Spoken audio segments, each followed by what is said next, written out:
Good morning, children. Welcome back to the class of Democratic Politics. Yesterday, I have explained you the first feature of democratic politics, that it is that form of government where the people elect the rulers. I gave you the example of General Pervez Musharraf, that how he was a dictator. And when he was a dictator, he had possessed a army rule where he was ruling but there were no elections. Today we move further to the second feature of democratic politics, or we will elaborate the second feature of democracy, which is free and fair electoral competition. As you are aware that we are trying to explain these particular features with the countries who have the difference between how there are countries who have misutilized those features, and finally they were successful to attain that second feature of that particular democracy. Today let's take the example of China. China is a country where elections were held after 5 years. After 5 years, there were regular elections. There was one party which was prevalent in China, which was known as National People Congress. It was a parliament of China. Children, you know very well that when we talk about democratic setup in India, we have a parliament where all the members of the Lok Sabha as well as Rajya Sabha discuss in a year. There are 3 different sessions in which they discuss and make policies regarding the welfare of our country. Similarly, when we talk about China, there was a parliament which was known as the National People Congress. The powers of this particular parliament was to appoint the president of the country. Till now, it is all these features are signing as if it is a democratic setup. But unfortunately, in China, this was not a democratic setup. We have learned yesterday that whenever there is election, each person has its own freedom to tell about the procedure, to tell about their manifestos, that what all objectives they will be lying in the elections, and once they are successful as leaders, what all they will be doing for the welfare of the country. In China, when there was elections, all the members who were standing as rulers or who were standing as a candidate had to get the approval by the Chinese Communist Party. Just compare it with India's election. When we talk about the elections in India, there are many times that the members are that there is an independent member who is not a member of any party, any political party. Maybe it be Congress, maybe it be BJP, maybe it be BSP. He is not a member of any political party. He is forming his own independent party. But in China, there was no independent party.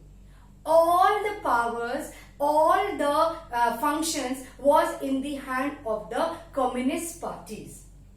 As a result of which, any member could not cast his vote, could not stand independently as a leader. Anywhere, any person who had to stand in the election had to get the approval of the Communist Party. As a result of which, there was democracy. But in real sense, democracy was only in words. But in real practice, democracy was not at all successful because it was a kind of a dictatorship Who is a dictator here? The dictator here is the Chinese Communist Party, who never allowed any other person to interfere or to take the political affairs in their particular hands. As a result of which, though we are talking about that it is a democratic setup, but it was only in words, it was only in theory, but exactly it never happened in practice. This is an example of the China government. To get the approval, any person who has to take part in the political affair has to have the approval of the Chinese Communist Party. So when we conclude about China, we say that it is not a democratic type of setup. It is a kind of setup which is like a dictator. I have already explained to you in my previous class that dictator is actually a one-man rule. So when we talk about China, one-man rule is basically the Chinese Communist Party. Now, to make it more clear, let me give you an example of Mexico. Mexico is also a country where elections were held after 6 years. There and which was the year? The year was 2000. Please, it is a humble request, children. Please remember the years nicely. I am also emphasizing when I am teaching on it, because the 1 mark questions basically comes from the timeline of various countries.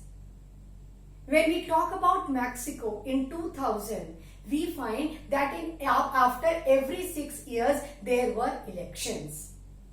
Now the question arises, which election? There were election which was for the appointment, or which was basically the presidential election. Here also we find that in the 6th year there was only one party which was always successful in having the democratic setup in their hands. Now you will ask why? Because there was only one party which was every time winning. What is the reason that they were every time winning? Because they never allowed any other political party to exist in Mexico. All the political powers vested with PRI. PRI basically means Institutional Revolutionary Party. Here, all means were used. All kinds of illegal methods were used by PRI to be in power. They used all the corrupt practices, unethical means, as well as the dirty tricks to be in power. Remember, children, when I told you yesterday, I had explained to you that in a democratic setup, there has to be a government, an election day, and in the election days, there have to be several political parties with their respective candidates who will be representing their political parties along with their election manifesto. But when we talk about PRI, there was no political party. There was only one political party, and that was the PRI. To be in power, to have their more and more power, to scare the people, they used all kind of corrupt practices so that they can be in power. Nobody could raise their voice. Anybody who agitated, who rose their voice against PRI, they were humiliated, and at times they were killed also by the members of the PRI. PRI never wanted the power to go in the hands of the common people. Now, what were the various unethical issues or unethical means which the PRI was practicing to be in power? Number one, all the teachers in Mexico were forced that whenever there was a PTM, PTM means Parents Teacher Meeting. Recently we had the virtual meeting on Saturday. When the PTM was held, teachers were forced by the PRI that they have to forcefully tell the people, especially the parents, to cast vote in their favor only. Second important thing was that there was the government officials. Who are the government officials? Government officers or officials were those people who were a member of the PRI. They were working in the government offices or government institutions. And who was governing this government institution? It was under PRI. Whenever meetings were held, whenever elections were held, all these government officials were forced only to cast vote to the PRI party. As a result of which, the feature was there. Political parties were there, people were there, but there was no choice, no political choice given to the common people of Mexico. With these two examples, talking about China, talking about Mexico, we come further to the second feature, and that is the free and fair electoral competition. Free means that whenever an election is held in any democratic setup, the people are not charged with any money.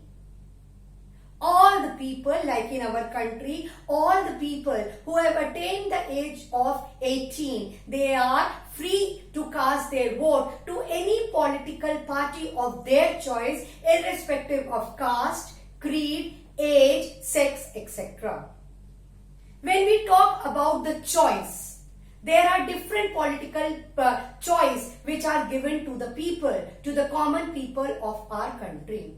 Maybe it be BJP, BSP, ADI, etc. When we talk about fair, as I told you right now that in Mexico they used all kind of unfair means.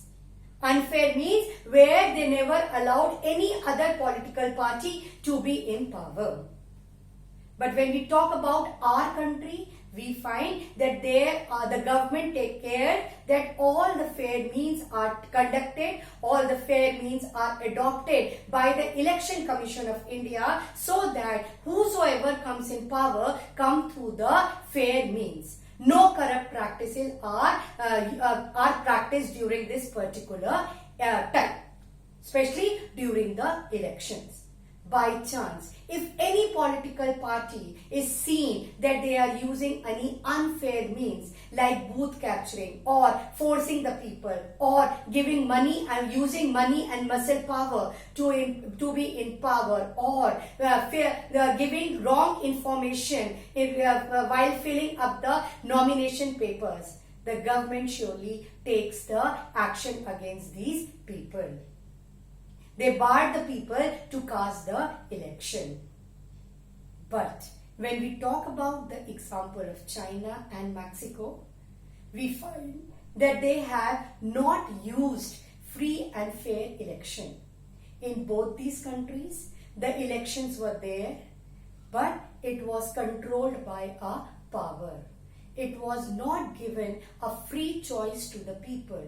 Rather, the choice was not at all given to the people.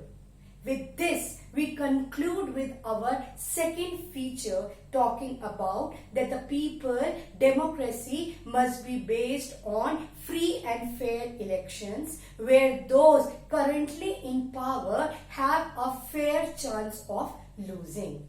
Why did I use the word fair chance of losing? If they are not capable, if they are not satisfied with their objectives to satisfy the people, they are not chosen in the elections. They become the opposition party. Whosoever wins the maximum votes become the majority party.